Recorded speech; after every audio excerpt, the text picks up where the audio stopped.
Cool drinks, soft drinks, పంచదారలు, ice క్రీములు ఇవన్నీ బ్లడ్ని ఎసిడిక్గా చేసేసి మీకు చాలా హాని కలిగిస్తాయి.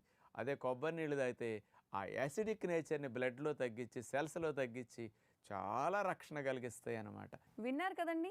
ఈసారి నుంచి ఎప్పుడైనా నీరసం వస్తే కనుక సెలైన్ పెట్టుకోలేమో అన్న భయం వదిలేసి ఒకటో రెండో కొబ్బరి నీళ్ళు తాగండి, ఆటోమేటిక్గా సెట్ అయిపోతారు.